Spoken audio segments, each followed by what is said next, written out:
اندر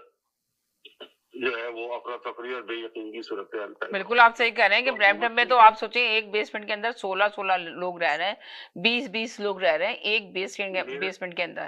آپ 20 تک گئی ہیں, میرے پاس اطلاع کہ ایک بیسمنٹ میں 28 تک لوگوں کی طرح. بالکل آپ نے صحیح کہا, پیئر پولیف بھی یہی اعلان کر رہے تھے کہ برمپٹن کا بہت برا حال ہے, ایک بیسمنٹ کے اندر اتنا اسٹوڈنٹس رہ رہا ہے جو پاسبل ہی نہیں ہے. 2 کمروں کی بیسمنٹ, اس میں اتنی پبلک رہ رہی ہے ایک ساتھ. اور ایک دیکھیں آپ سوچیں ایک بیسمنٹ کے اندر اونلی 2 رومز اور ایک واش روم, اور اس میں 28 جو آپ کہہ رہے ہیں 28 اور میں بتا رہی ہوں 16, اور پیئر پولیف بتا رہے تھے کہ شاید 20-22 لوگوں کو ایک بیسمنٹ کے اندر, جو انہوں نے اپنا اسپیچ میں بھی کہا کہ پاسبل بھی نہیں ہے جس طرح رہ رہے ہیں. تو یہ پھر بتائیں کہ ملک کس طرح جائے گا, کس طرح ترقی کرے گا. جی, تو یہ تمام چیزیں جو ہیں وہ توجہ طلب ہیں, اور کیونکہ میں سمجھتا ہوں کہ کینیڈا کا نظام اتنا کمزور نہیں ہے کہ وہ اس پہ قابو نہ پا سکے, تو حکومت جس طریقے سے کوشش کر رہی ہے اور کاوشیں کر رہی ہے, میں سمجھتا ہوں کہ ان تمام چیزوں سے بہت جلد صورتحال سے حکومت جو ہے وہ کنٹرول کرے گی, اور آنے والے وقتوں میں ایک مرتبہ پھر کینیڈا وہی ملک ہوگا جو پہلے کرایا جاتا. لیکن ضروری اس کے لیے ہے کہ وہ تمام افراد جو فیملیاں جو ہمارے غیر ملک سے آئے ہیں, دوسرے ملکوں سے لوگ آئے ہوئے ہیں, ان کو اپنی اولاد اور اپنی نئی نسلوں کے اوپر توجہ دینی چاہیے, اور کم از کم ان کے ساتھ کمیونیکیشن گیپ کم ہونا چاہیے, تاکہ پتہ چل سکے کہ ان کے بچے جو ہیں وہ کس قسم کی ایکٹیویٹیز کے اندر ملوث ہیں, تاکہ ان کو زیادہ سے زیادہ اس قسم کے حالات سے دور رکھنے کی کوشش کی جائے. اور یہ کوشش کی جائے کہ جو ہمارا حصول تھا, جس وجہ سے ہم یہاں آئے تھے, امن کے لیے, تعلیم کے لیے اور صحت کے لیے اور ایک اچھی شہری کے طور پر زندگی گزارنے کے,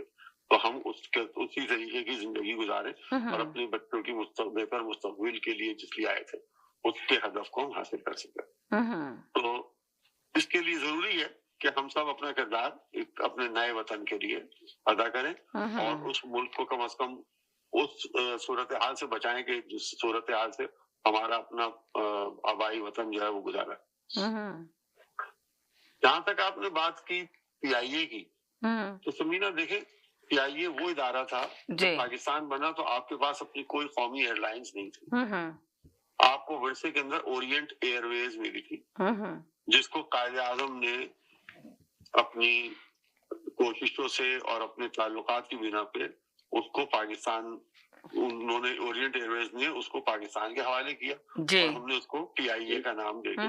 قومی ایئر لائنز بنائے. یہ وہ ایئر لائنز تھی جو اتنی تیزی سے ترقی کر کے آگے گئی تھی کہ چند ہی سالوں کے اندر اس کی پروازیں تقریباً دنیا کے تمام شہروں میں, تمام ممالک میں جانا شروع ہو گئی. لیکن اس کے بعد جو ہمارے ملک کے اندر ایک عجیب قسم کا کلچر آیا,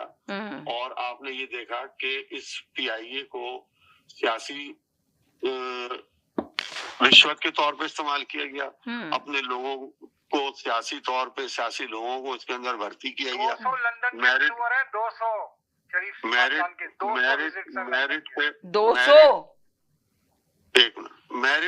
کو قتل کیا گیا. ایترو کی لینڈنگ صرف 200 ہے, ایترو کی لینڈنگ اندازہ لگا لیں. اچھا, میرٹ کو قتل کیا گیا. ہر اس شخص کو اس کے اندر بھرتی کیا گیا کہ جس کا ہنر سے کوئی تعلق نہیں تھا, صرف سیاسی وابستگیوں سے تعلق. یہ وہ پروازیں تھیں. کوٹا سسٹم صحیح کہا چودھری صاحب نے, کوٹا سسٹم بالکل صحیح کہہ دیا آپ نے. جی,